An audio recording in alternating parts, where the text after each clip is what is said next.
My name is Ron Nieuwenkamp. I'm the chair of the OECD Working Party on Responsible Business Conduct. This is a group of 46 governments who have to set up a grievance mechanism according to the OECD guidelines for multinational enterprises, which is the most comprehensive set of guidelines for responsible business conduct in the world. And this deals with human rights issues, labor rights, environmental issues, etc. And this complaints mechanism is quite important because in that system the national contact points which are dealing with these questions have to solve concrete responsible business problems. How would you define the relationship between corporate governance and responsible business conduct? Well, I would like to frame it as a matter of sustainable corporate governance.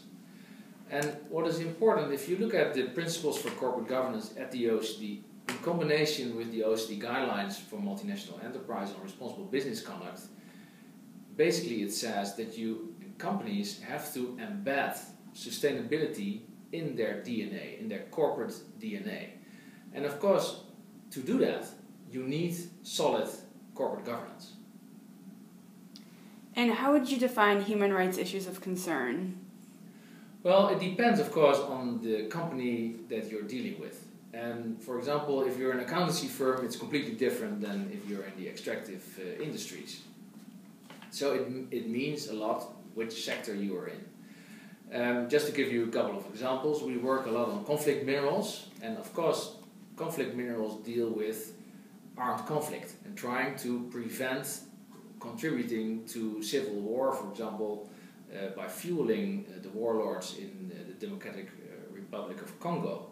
But if you look at our garment sector work, it's mainly about labor rights, it's about child labor, it's about forced labor, it's about health and safety of factories, one of the issues which became very prominent after the Rana Plaza tragedy. And so there are many issues which are concretely related to the specific sector. When it comes to, for example, large mining issues, it's often indigenous people rights, which is very important. It's very often stakeholder engagement with local communities. When it comes to the agricultural sector, it's often land right issues, the land grabbing issue, which is very important. So it's up to the company to decide what are the main human rights issues. And I would recommend reading the UN Guiding Principles Reporting Framework because they have an excellent Annex A which is translating human rights issues into concrete business language. So that's a must read for all of you. And I think it's important to stress that both the UN Guiding Principles on Human Rights in Business and the OECD guidelines are not only saying that human rights and business issues should be included in the company's policies itself, but it also should be included in the supply chain of the company, so actually in its value chain. And that's very important. But it's not easy because there are many things and there are many issues, and some companies we deal with have more than 100,000 suppliers. So how to prioritize, that's a challenge on its own. And of course there are some guidances which can help companies to see where the priorities should be. In general, prioritization should take place on the basis of the severity of the human rights impact. So that means, for example, that you can look at the scale. So what is the gravity of the impact? You can also look at, for example, the number of people that are inflicted.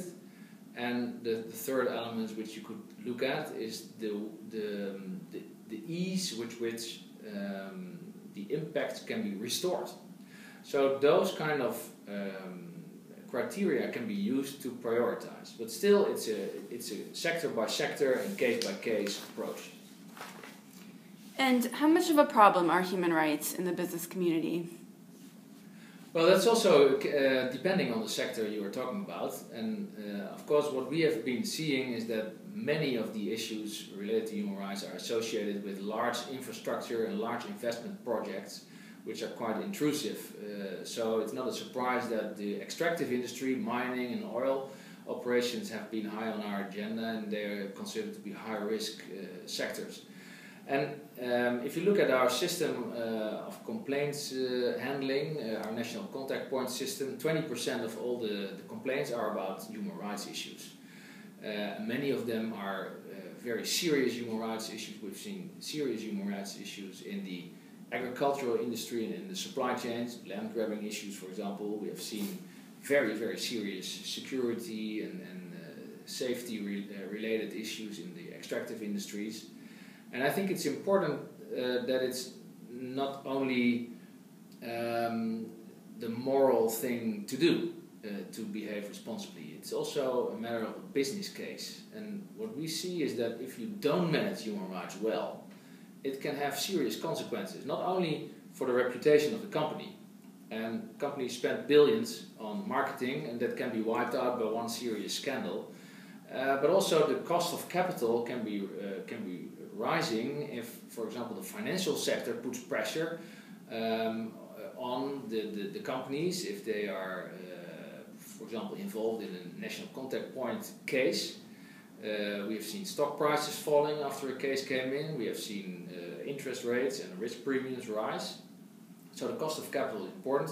And another consequence could be that governments attach consequences to negative impacts of a company. For example, by refusing support for economic diplomacy, or, for example, refusing export credit guarantees. So it's a business case, a moral case, and there's a lot of incentives nowadays to behave responsibly. And there are also a lot of studies which have been showing the business case. For example, in the extractive industries, again, a report from Harvard recently showed that major mining operation has to see costs related to, for example, stoppages of operations, of uprisings of people in the local community that can amount to 20 million a week. So it's the serious costs we see. In a couple of high-profile cases we've seen in the NCP system, we've also seen serious costs. A good example is the SOCO case, which is about an oil company trying to drill for oil in a gorilla park in Congo. And after a tough campaign from the WWF, SOCO was taken to the NCP by a complaint, and by mediation they had to come to an agreement to stop drilling. So SOCO and WWF made an agreement to stop drilling for oil in World Heritage sites. So there's a cost there. And we've also seen a couple of cases where the company basically was assessed on its human rights impact. The Vedanta case, for example. And after a negative breach of the guidelines was found, you saw a lot of institutional investors, pension funds and others divesting from this company, which of course leads to a higher cost of capital. And how would you recommend that corporate executives or their boards go about understanding if they have human rights risks in their direct operations or throughout their supply chains and business relationships? Well, in fact, the UN guiding principles and the OECD guidelines are saying the same thing. And in that message, due diligence is the name of the game.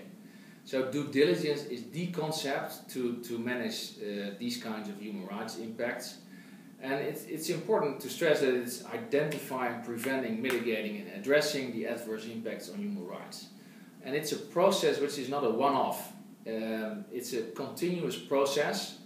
So it's not a human rights impact assessment and then forget it. It's a continuous process of monitoring your human rights impacts and addressing them and managing them.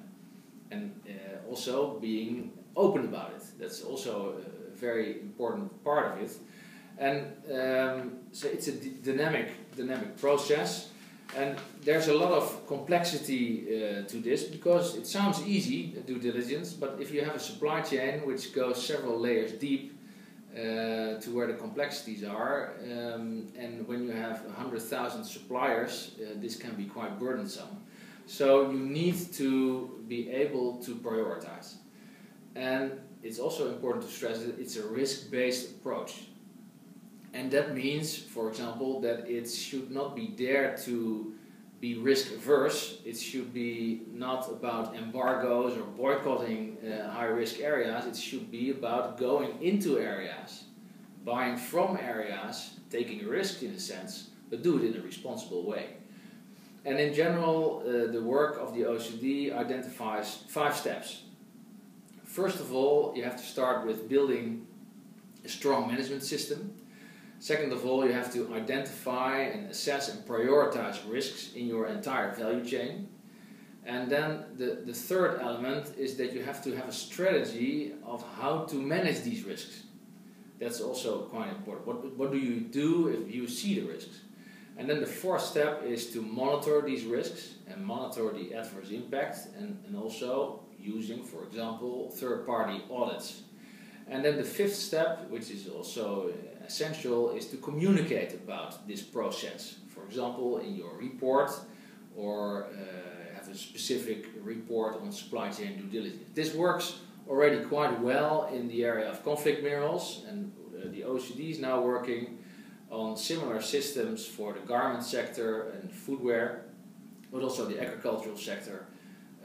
And also we are embarking on work on the financial sector that also has its own due diligence expectation. So there will be more of these specific guidances to help companies to take their own responsibility. And I think it's also good to stress that the International Corporate Governance Network, which you probably all know, is also paying a lot of attention to this, and they actually say that human rights and due diligence elements are fundamental to good governance. So this is not a completely new concept, it's a concept which is already embedded in the International Corporate Governance Network. And in other words, it's essential to embed due diligence systems on environmental issues, on human rights issues, on social issues in your corporate governance. And how can a corporate board specifically address these type of issues? Well, there's a lot that boards can do. What I said is they have to embed it in their own systems, and they already have due diligence systems in place. But of course, they have to extend them to social and environmental and human rights issues, and that's very important. And serious human rights issues, we say, and that's the same message the UN is giving. Serious human rights issues should be dealt with as if they are legally binding. So that's really Chefsache for the Chief Legal Counsel and also for the board. And also we encourage companies when the systemic issues they face are too big for them to solve themselves, to engage in multi-stakeholder initiatives. And many of the companies are already doing that. I think the role of the board is important. You see that the concept of board responsibility is nowadays broader than before. So they also include environmental and social issues, and nowadays the responsibility to manage environmental and social and human rights issues are increasingly considered to be part of the fiduciary duty of the board. And basically what you need to do is to embed that in the systems. And that means, for example, to have clear responsibility in the board, so there needs to be a board person responsible for responsible business conduct, including, of course, anti-bribery, including taxation issues, including competition issues, and many other responsible business conduct issues. So there should be direct responsibility for the implementation and oversight by the board. And a recent study by the Conference Board and the Boston Consulting Group points out that this is extremely important to have oversight to make sure that sustainability has enough attention and is on the radar screen of the board. This is already practice which is becoming standard. And interestingly enough, the Indian Companies Act in India made it mandatory to have a board person which is responsible for corporate social responsibility. And just another example, the Dutch Corporate Governance Code integrates responsible business conduct in the responsibility and the tasks of the supervisory board and of the executive board. And that is very important to stress too. And under the OECD guidelines, the board is explicitly given direct responsibility for certain issues, especially when it comes to risk management. And that includes not only the more classical financial and operational risks, but also compliance with law and other relevant standards. So that's one thing. Then a very important part to embed sustainability, including human rights issues, in the DNA of the company is to include it in the incentive system. And if the incentive systems are not aligned with the talk of the board, then it doesn't work, because then the people on the work floor or in the front lines will just do the old thing. So the remuneration systems should be aligned with sustainability goals. And that's very important to embed sustainability in the corporate DNA. And what should boards do specifically to encourage reporting and broader disclosure of human rights issues and RBC issues generally? Well, that's I think a sort of final part of what both the UN and the OECD say in this front. Disclosure. Disclosure is already in the OECD guidelines, has been there for a long time. So non-financial information as part of essential risk information is very important. And this is no longer a nice development. It's standard practice. In the EU, it's now mandatory for the bigger companies to have disclosure on sustainability. So sustainability reporting will be mandatory in the EU in 2016. And similar legislation has already been adopted in India, for example, and even in China for state-owned enterprises, it's there. This is not a sort of OECD idea, it's really a global movement. And interestingly enough, the stock exchanges worldwide are making sustainability reporting also mandatory, pushed by the investor community. And the examples of South Africa, who ask for integrated reporting, and Brazil and many other stock exchanges in Southeast Asia, which are demanding the same thing. Of course, the OECD guidelines are promoting that. They are also promoting more specific forms of reporting. Not only a reference is made to GRI, to the Global Reporting Initiative, which is de facto the standard on reporting, but also the OECD guidelines support and encourage companies, for example, to disclose their greenhouse gas emissions. So basically it's encouraging to join the Carbon Disclosure Project, also as part of risk management. And also human rights impacts, like I said before, should be part of disclosure. So that's a very important part. And as part of the due diligence process, like I said, step 5 of this due diligence process is reporting and is disclosure. So it's very important. Well, I always say, be good and tell it. Here you have to disclose what you're doing, else you don't get the trust from society. And the boards, of course, should sign off those kind of reports. And do you have any last remarks you'd like to make? Well, I think basically summing up, sustainable corporate governance means a couple of things. It means that you have to embed it in the board. You have to embed sustainability, including human rights issues, in management systems. A very important one is to embed it into your incentive systems. That's really good practice. And finally, disclosure on sustainability issues, including human rights issues, is essential. And this whole package makes sure that sustainability is built into your corporate DNA. Thanks very much.